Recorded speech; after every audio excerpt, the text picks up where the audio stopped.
শাহিন তার নিজের স্ত্রীকে কিভাবে মেরে ফেলা যায় সেই উপায় খুঁজছিল, যাতে তার বউ জানতে না পারে শাহিন তাকে মারতে চায়।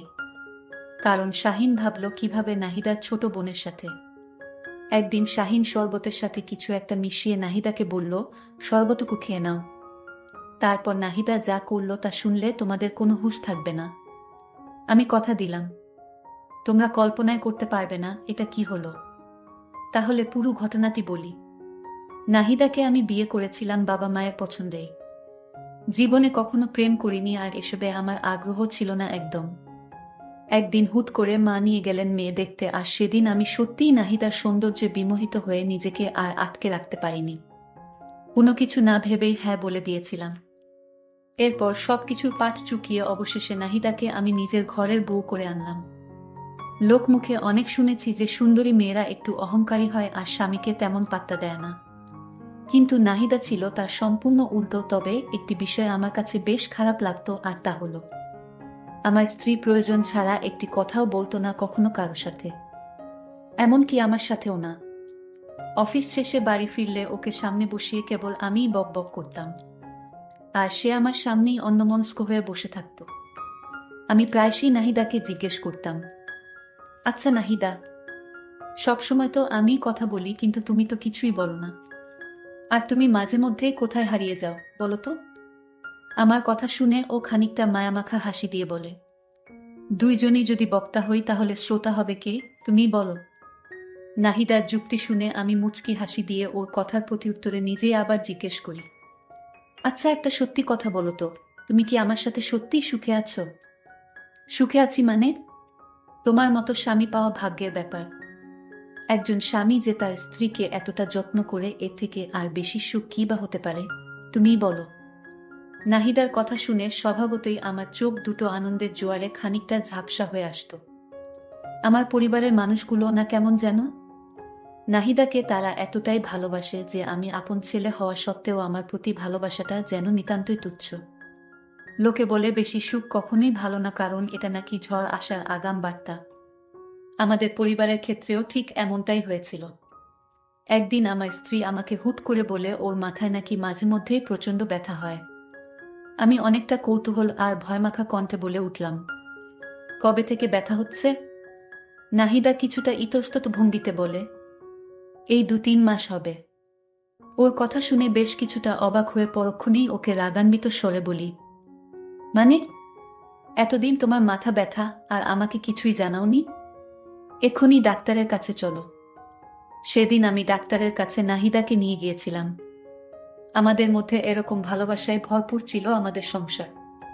আমরা দুজন খুব সুখেই দিন কাটছিল। কিন্তু আমাদের ভালোবাসায় দূরত্ব সৃষ্টি হতে লাগলো। নাহিদার সাথে শাহিনের বিয়েটা হয়েছিল বেশ জাঁকজমকপূর্ণভাবেই। বিয়ের আগে মেয়েটিকে কেবল একবারই দেখার সুযোগ হয়েছিল তার, আর সেই প্রথম দেখাতেই নাহিদাকে সে নিজের হৃদয়ঘরের সম্পূর্ণ অংশটিই ছেড়ে দিয়েছিল। নাহিদারও যে তাকে পছন্দ হয়নি তাও কিন্তু নয়, কেননা একাধারে শাহিন যেমনই সুদর্শন একজন পুরুষ, তেমনি একজন উচ্চপদস্থ সরকারি কর্মকর্তাও বটে। বিয়ের পর থেকে তাদের দুজনের সুখের কোনো কমতি ছিল না। এমনকি নাহিদার সব কথাই শাহিন রাখার চেষ্টা করত। তাই তো বিয়ের 6 মাসের মাথায় যখন নাহিদা ওর স্বামীর নিকট চাকরির আবদার করে বসে, তখন শাহিন নিজের স্ত্রীর কথা আর ফেলতে পারেনি। তবে এত কিছুর মাঝেও শাহিনের আলাদা মেয়েদের সাথে প্রেম করতে চাইত।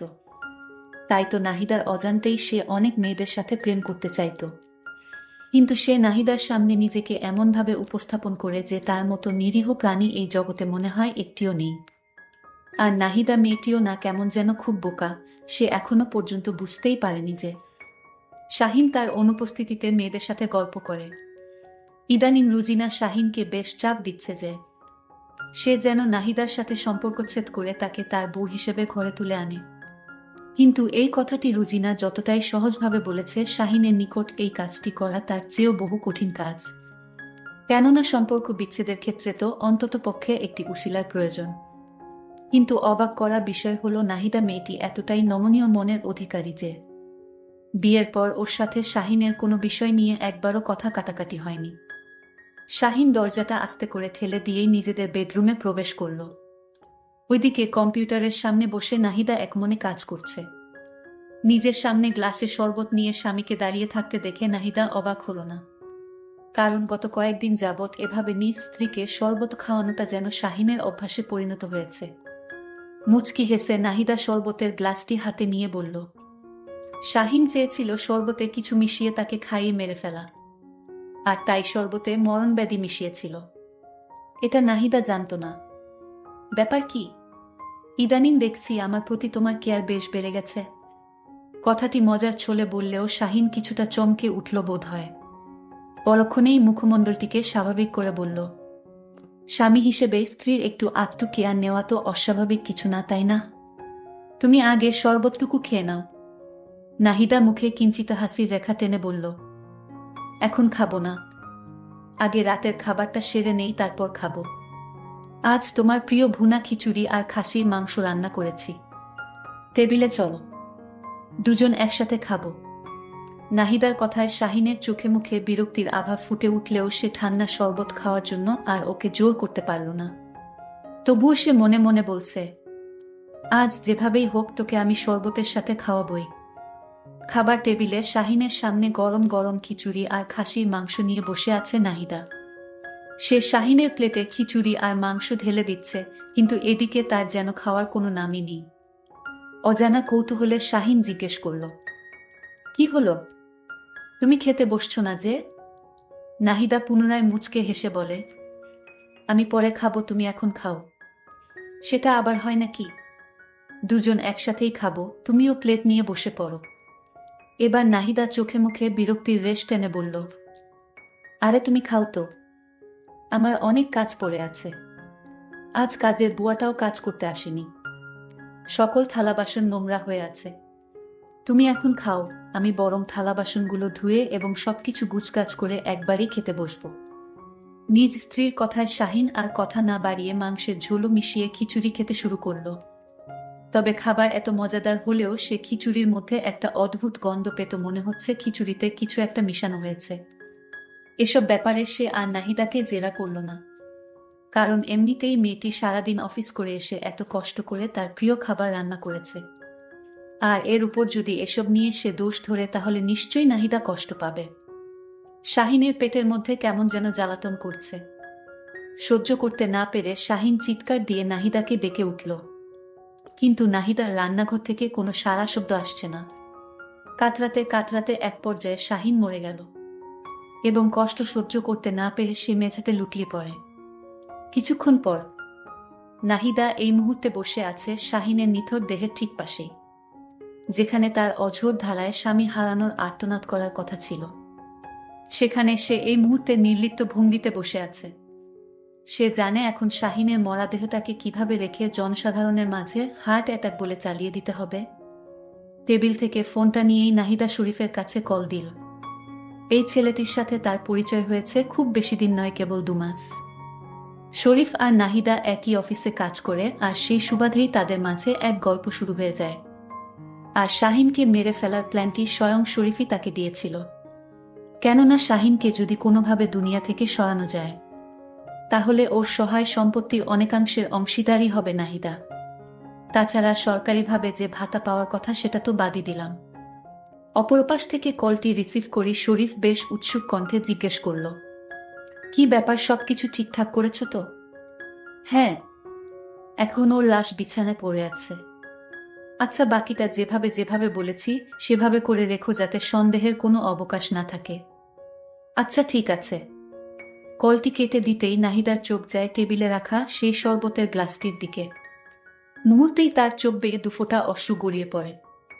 যত যাই হোক, শাহিন যে বিয়ের পর থেকে এতগুলো দিন তার কাছে এক শ্রেষ্ঠ স্বামীর ভূমিকায় ছিল, সেটা নাহিদার অস্বীকার করার সুযোগ নেই। ধীর পায়ে সে গ্লাসটির দিকে এগিয়ে গিয়ে সেটি হাতে গুজে নেয়। সে যদিও তার স্বামীর খুনি, কিন্তু এই মুহূর্তে এই গ্লাসে ঠান্ডা শরবতটুকু খেয়ে সে শাহিনের শেষ আবদারটুকু রক্ষা করতে চায়। তাই শরবতটুকু খেয়ে নিল। খাওয়ার পর নাহিদা বিছানায় বসে ব্যথার যন্ত্রণায় ছটফট করছে। কিছুক্ষণ পর ওর মুখ দিয়ে ছিটকে আসে। দারুণ পেটের যন্ত্রণা যেন আরও একটু বাড়ল। একদিক থেকে রুজিনা শাহিনের নাম্বারে একের পর এক কল দিয়ে যাচ্ছে, অপরদিকে শরীফ নাহিদার নাম্বারে দিয়ে যাচ্ছে একের পর এক কল। কিন্তু দুঃখের বিষয় এপাশ থেকে কেউই তাদের কল রিসিভ করছে না। পরদিন শাহিনের বাড়িতে সাংবাদিক এবং পুলিশের হট্টগোলে এক বিরূপ পরিবেশের সৃষ্টি হয়। মিডিয়ায় খবর প্রকাশ হচ্ছে যে পারিবারিক কলহের জেরে স্ত্রী স্বামীকে কিছু একটা খাইয়ে হত্যার পর স্ত্রীর পুনরায় নিজেই মরে যায়। কিন্তু তারা আদৌ জানে না যে ওরা একে অপরের ফাঁদে পড়ে। এই মুহূর্তে উভয়েই নরকের পথে ধাবিত হচ্ছে। এটাই তো কাম্য। নাহিদাকে বেশ কিছুক্ষণ যাবৎ ডাকাডাকি করেও কোনো সাড়া শব্দ পেলাম না। অনেকটা কৌতূহল নিয়ে নাহিদার বিছানার কাছে গিয়ে ওকে ডাক দিতে যাব, ঠিক তার পরক্ষণেই আমার বুকটা কেঁপে উঠল। আমি আকস্মিক ওর কাছ থেকে কিছুটা দূরে সরে গেলাম, আর ঠিক পর মুহূর্তেই নাহিদাকে জড়িয়ে ধরে চিৎকার করে কেঁদে উঠলাম। পাশের রুম থেকে আমার মা চিৎকার শুনে দৌড়ে এসে ঘটনার আকস্মিকতায় তিনিও হতভম্ব হয়ে স্থিরচিত্তে দাঁড়িয়ে রইলেন। মা এই চিত্র দেখে অবাক হয়ে গেল। বন্ধুরা তারা দুজনেই চেয়েছিল একে অপরকে মারতে, কিন্তু তাদের ইচ্ছা পূরণ হয়েছে। বন্ধুরা, পরিশেষে তোমাদের বলে রাখা ভালো লোক মানুষকে ধ্বংস করে দেয়। এই গল্পের মাধ্যমে বলা যায়, অতি লোভে তাতি নষ্ট। তাই তোমরা কখনো এই ধরনের কাজ থেকে বিরত থাকবা।